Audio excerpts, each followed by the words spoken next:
Кино голын эрэг дээрх нэгэн 50 амгалан тосгонд бяцхан охин усны ойролцоо тоглож байгаа үйл явдлаар эхлэх ба удсамжгүй охины аав нь хурж ирээд охиндоо голын ойролцоо тоглохгүй байхыг анхааруулж усны чөтгөр бариад авчихна гэж тоглоом шоглоом болгон хэлдэг. Бяцхан охин ч үүнийг сонсоод голын ус руу анхааралтай ширтэж байтал аав нь усан дотроос мангас болон айлхахад айсан охин ч уйлж эхлэх бөгөөд аав нь охиноо аргадахын тулд усан дотор янз бүрийн хөвгөлтэй үзүүлбэр хийж эхэлнэ.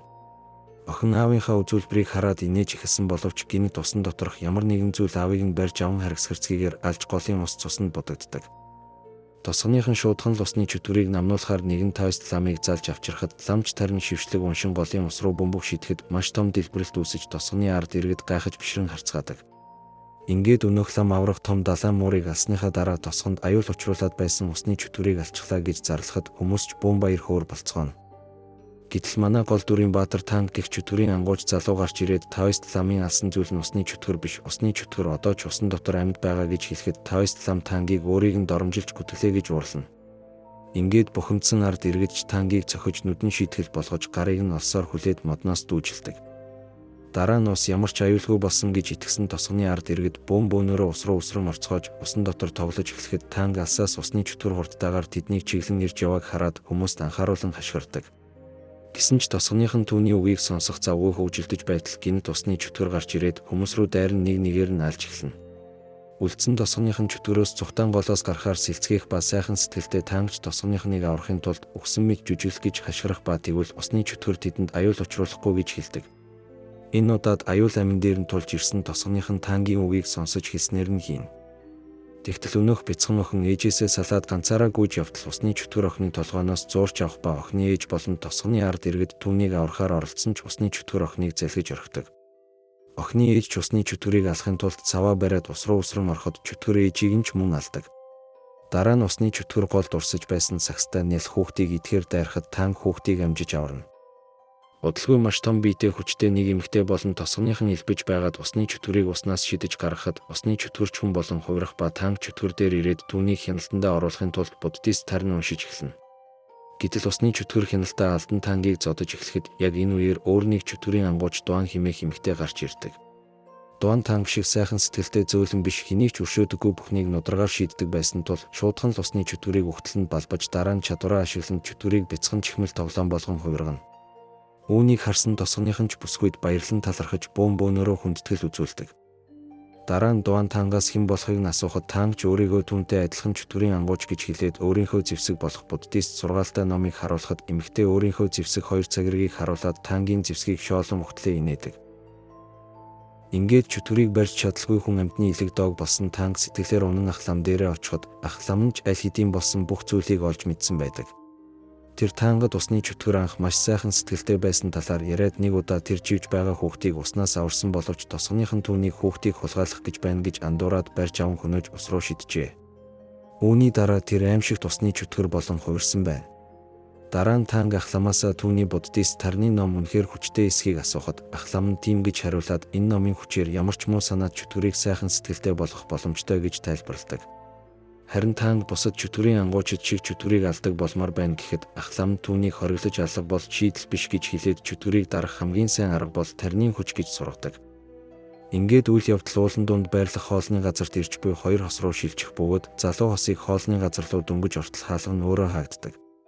Хоолны газарт 2 хосоос өөр хүн байдаггүй бөгөөд удсамжгүй зөөгч нь ирж тэдэнд шарсан гахаа махаа харуулхад 2 хос чамсаж үзээд маш амттайг нь гайхан хийсэн тоогоочийг нь магтан амтрахын идэж эхэлдэг. Улмаар хоолыг бэлтгэсэн тоогооч ирж тэдэнтэй уулзахад эмэгтэй нь яаж ийм амттай хоол хийснийг нь асуухад тоогооч тэдэнд өөрийнхөө үнэн дүр төрхийг харуулах ба түүний хачирхалтай царайг харсан хос 2 шуудхан чөтгөр болохыг нь ойлгоно. 2 хос айж сандран чөтгөрөөс зүхтэж эхлэхэд чөтгөрч тэднийг алхаар араас нь хөөх ба тэд зүхтааж байхдаа шарсан гахаан махны дотор үнэн хэрэгтэй хүний мах байсныг олж харан цочирдох бөгөөд удалгүй чөтгөр тармуураа далайн өнөөх хосыг алдаг. Дараа нь манай Баатар танк өнөөх хоолны газарт орж ирэх ба нэг эмэгтэй зөөгч түүнийг ухтан аваад хоолны газараа танилцуулан хамгийн амттай зоог энд л байгаа гэх мэтээр ярихад танк чөтгөрийн ангууч учраас хоолны газрын үнэн дүр төрхийг шууд л харж чаддаг. Тэр гахаан махан дотор хүний мах үйлчлүүлэгчдийн оронд алуулсан хүмүүсийн цогцыг олж хараад эмэгтэйд хандан үнэн дүр төрхийг нь мэднэ гэж хэлэхэд эмэгтэй чөтгөрийнхөө дүрд хувиран танк руу дайрна. Гэтэл яг энэ үеэр Дуан гарч ирээд шидэт цагиргуудаа ашиглан тэнд байсан бүхэл чөтгөрүүдийг нэг нэгээр нь алж тоосонцор болгон хувиргадаг. Хамгийн эцэст нь хоолны газрын эзэн тармууртайгаа гарч ирэн Дуантай тулалдаж Дуанч түүн рүү шидэж цагиргуудаа илгээхэд хоолны газрын эзэн цагирагт оногдон гахай хоншоор нь гарч ирснээр тэр үнэндээ гахайн чөтгөр болох нь тодорхой болдог. Дуан гахайн чөтгөрийн хоёр гараас нь барьж аваад Тангийг чөтгөрийн доторх амьдралын охийг сорж ав гэж хэлэхэд Танг хичнээн сэжигэн хурж байсан ч Дуаны хэлснээр хийдэг. Дараа нь Дуан Тангаас чөтгөрийн охийг сорж аваад чөтгөрийг шидэд уудан дотор хийж хорих гэсэн боловч чөтгөр илүү хүчтэй байж таарад аврах том зэрлэг гахай болж хувиран уудыг задлан гарч ирдэг. Ингээд хоолны газар нурж эхлэхэд Дуан Танг хоёрч тэндээс зүхтахаас өөр аргагүй болдог. Аюулгүй газарт ирснийхээ дараа Дуан Тангд дурлснаа хэлэхэд Тангч тэндээс зүхтаана. Улмаар тэр ахлам дээрээ ирээд өнгөрсөн шөнө болсон бүх зүйлийг ярихад ахлам нь гахайн чөтгөрийг мэднэ гэж хэлдэг. Түүний ярьснаар гахайн чөтгөрч өмнө нь сайхан сэтгэлтэй нэгэн байсан боловч эхнэр нь түүнийг хуурснаар гахайн чөтгөр болсон байжээ. Ахлам Тангд хэрвээ гахайн чөтгөрийг дарж авахыг хүсэж байвал Сармөгчний хаан сүм үгүнтэй уулзах хэрэгтэй гэж хэлээд Буддаа Сармөгчний хааныг уулан дээр хагууд 500 жилийн турш хорж байгаа гэж хэлдэг. Ингээд ахлам нь Тангд Сармөгчний хааны байгаа газрыг хэлж өгөөд Сармөгчний хаан маш хүчтэй бас сэргэлэн учраас түүний өрхөнд орлого ухаантай байхыг анхааруулдаг.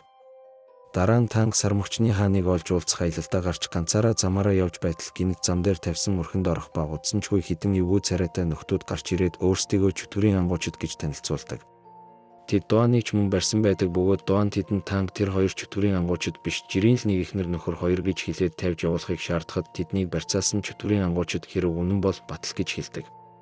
Ингээд Танг балмагдан яхаа мэдэхгүй байж байтал Дуанч хүчээр Тангтай ойртох гэж оролдох ба удалгүй бүх зүйл тодорхой болж энэ бүхэн Дуаны Тангтай илүү дотносох гэж худалдаагаасаа зохион байгуулсан зүйл болох нь ил болно.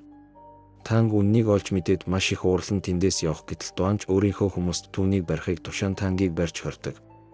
Гэтэл гинэт гахайн чөтгөр тэдний байгаа газрыг олж ирэх бөгөөд Дуанч хүмүүстэй сүүх тэргийг хөдлөх гэж тушаасан ч гахайн чөтгөр тэднэрүү дайран сүүх тэргийг нь эвдэлж Дуаныг шархтуулдаг. Танг чухаан алдсан Дуаныг тэврээд түүнийг сэгсрэн яхаа мэдэхгүй гашуудаж байтал Дуан гинэт инээд алдан Тангийг ч бас өөрт нь хайртай юм байна гэж хэлэхэд Танг ч үнийг үгүйсгэнэ. Удалгүй 3 өөр чөтгөрийн ангууч тэдэн дээр ирж барын хүчтэй чөтгөрийн ангууч нь гахайн чөтгөрийг тэндээс хөөж явуулдаг. Дараа нь өнөөх 3 чөтгөрийн ангууч хэн нь илүү хүчтэй талаараа маргалдаж эхлэхэд Танг ч үнийг сонсоод тэдэнд уурлан та нар маргалдах биш харин хүчээ нэгтгэн чөтгөрийг дарах ёстой гэж тэдэнд хэлдэг. Дуан Тангийг дэмжихэд Танг түнч мөн уурлан Дуаныг зорилгод нь саад болоод байна гэж хэлэхэд бухимдсан Дуан түүний буддын таринтай номыг уурж орхино. Харин Танг үүнийг тоолгүй замаа цааш үргэлжлүүлж эцэст нь зорьсон газартаа хурч ирэн удаан хайсны эцэст Сармөгчний хааны хоригдож байгаа агуйг олж түүнтэй уулздаг. Ингээд тэр Сармөгчний хаанаас гахайн чөтгөрийг яаж дарах талаар асуухад Сармөгчний хаан ч гахайн чөтгөрийг үдсэлтэнтэй эмэгтэйгээр урагтаад энд авчирвал би үлдсэнийг нь зохицуулъя гэж хэлнэ. Гэтэл энэ үед Дуан хаанаас ч юм гарч ирээд тэдэнд туслая гэж хэлэх ба ингээд тэр цагаан хувцас өмсөн гахайн чөтгөрийн анхаарлыг татаж агуйн хажууд авчирна. Улмаар гахайн чөтгөр Танг Дуан хоёрлоо дайрсан боловч Сармөгчний хаан түүнийг агууруу дуудан оруулаад бяцхан тоороо болгон хувирахад Дуан ч хүчээ ашиглан гахайн чөтгөрийг чихмэл тоглоом болгодог. Дараа нь Дуан Тангад арай гэж буцааж ивлүүлэн наасан буддын тарныхын номыг өгөөд уучлалт гуйчгаад тэндээс явдаг. Танг ч мөн тэндээс явах гэтэл Сармөгчний хаан түүнийг дуудан өнөөдөр тэргэл сар гарсан эсхийг асуухад Танг тийм гэж хариулах ба Сармөгчний хаан ч агуйг цэцэг таглаад харж чадахгүй байна гэж хэлэн түүнээс цэцгийг авахыг гуйдаг. Ингээд Танг нэг их юм бодлгүй цэцгийг салгаж автал цэцэгч шатаж эхлэн улмаар агууд байсан бүхэл цэцэгнүүд гал авалцсан шатаж эхлэх бөгөөд үнэндээ энэ нь Сармөгчний хааныг агууд хорж байсан зүйл болж таардаг. Буддагийн хорсон агуугаас чөлөөлөгдөж ирэх чөлөөтэй болсон Сармөгчний хаан ч үнэн дүр төрхөндөө хувирч Тангад одоо намайг Буддаач зогсоож чадахгүй гэж хэлэхэд Танг үүнийг нь үгүйсгэж Буддаа одоо ч энд байгаа гэж хэлдэг. Уурсан Сармөгчний хаан ч Тангийн бүх сүсийг зулгаан авах ба энэ үеэр 3 чөтгөрийн ангууч тэдэн дээр ирнэ. Ингээд 3 чөтгөрийн ангууч Сармөгчний хаан руу дайрсан боловч Сармөгчний хаан хэтэрхий хүчтэй учраас тэднийг бүгдийг нь алдаг. Дараа нь Сармөгчний хаан Тангийг яг алах гэж байтал Дуанг гинэт гарч ирэн түн рүү дайрахад Сармөгчний хаан Дуаныг ч мөн алдаг. Дуаныг амьсгал хураахыг харсан Танг ч түнд хайртай байснаа ойлгон түүнийг тэрвэн маш их гашуудан уйлах бөгөөд Сармөгчний хаан Дуаны биеийг агаарлаа өвшүүлдэг. Хайртай хүнээ алдсан Танг ч энэ үед гэгэрэлд хурч номон дээрх тарны хүчээр Буддааг дуудан Сармөгчний хааныг номхруулж авдаг. Ингээд Танг Сармөгчний хаан гахайн чөтгөр болон усны чөтгөрийг номхруулан хамтдаа их аянд гарч байгаагаар кино төгснө.